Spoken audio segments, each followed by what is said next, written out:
Changes the game of soccer, doesn't it? Well, the Georgia man accused of leaving his son in a hot car to die could face the death penalty. Justin Ross Harris told police he accidentally left his 22-month-old son in that blistering car last month. The toddler later died, but prosecutors say that Harris did it on purpose and was cheating on his wife while his son lay dying. He was having up to 6 different conversations with different women. It appeared from the messages from Kik mostly. The most common term would be sexting. Prosecutors say that Harris and his wife had 2 life insurance policies on their son, and that Harris did internet searches on living child free and how to survive in prison. Joining us now, Brian Claypool, defense attorney, and Kent Zimmermann, former trial attorney, National Law Journal contributor. Brian, to you first. I mean, what we heard yesterday out of this courtroom, I mean, jaws were dropping across this country. You say, though, that there's a possibility here that he did not plot to commit murder and kill his 22-month-old son. How is that? How are you hearing that from what we saw yesterday? Well, Cheryl, first of all, not everybody is fit to be a parent, and in this case, not every man is fit to be a father. I'm a single father of a little girl, and I have to admit, going into this probable cause hearing yesterday, I was ready to hang this guy Harris. I'm thinking he's a killer, he plotted to do this. But I gotta tell you, once you put this in the context of what this man's like, you look at him, for example, look at this guy. He's 33, but he looks like a character out of the movie Animal House. He looks like a 15-year-old. He acts like a teenager. He's immature, he's irresponsible, he's emotionally bankrupt, and in my opinion, I think he might even be addicted to sex. Well, he might have a sex addiction.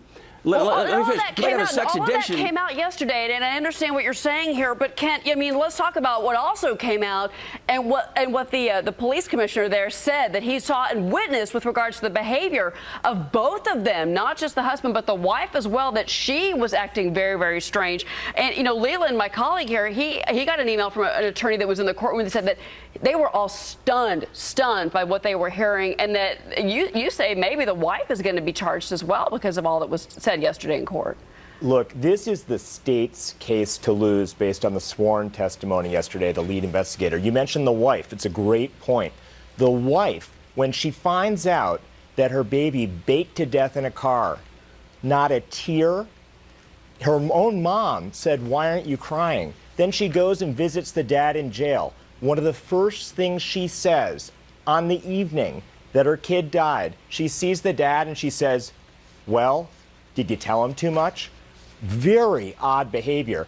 Also, the very strong part of the state's case is that they prove intent and they have a strong suggestion of motive, which isn't even required to get murder one. The motive, as you mentioned, financial motive, $27,000 in life insurance on this little boy. On Very unusual to have that kind of life insurance. I mean, Brian, that's exactly that highly alone, unusual. Brian, to have 27 grand in life insurance on a 22-month-old child, and then to have it, you know, witnessed in court, witnesses say that, and that the police found that he was searching how to live without a child. I mean, how can he not get first-degree murder here?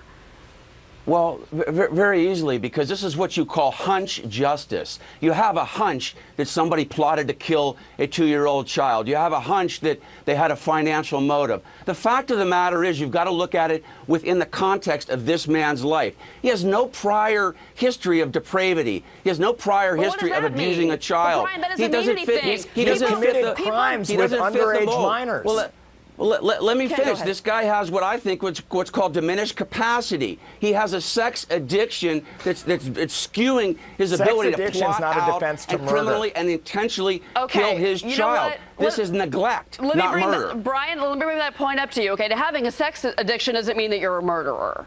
I mean, is that something that the defense can bring in here? No, that's not what I said. No, it's not what I said. I said it doesn't prove that you plotted to kill your child. This man, Cheryl, was so distracted. He was texting 6 women. He couldn't wait to get in the office to start texting these women. So he forgot about his child, and his child died. It's tragic, but I think it's negligent homicide, not first-degree murder. Kent, last word. This is no accident. Go ahead. This is no accident. It does happen that parents make an accident sometimes, but not when they search on wanting to live a child-free life, not when they search on what it takes to kill a child in a car, not when they search on what it takes to survive in a prison, not when the mom doesn't shed a tear when she hears about this, not when the dad didn't call 911 after this. Doesn't add up. This guy has big problems. This is the state's case to lose. Gentlemen, Brian, Kent, this case is just disturbing on so many levels. Gentlemen, thank you very much. And Leland, I do want to say thank you to you for reaching out to someone that you knew that was in that courtroom to get their reaction as well. It's hard to get emotion through an email, but the email that Phil sent in, it was as though he was truly shaken by what he had heard and seen. His words were, he said this was Casey Anthony and the Peterson case all rolled into one. We'll see what happens.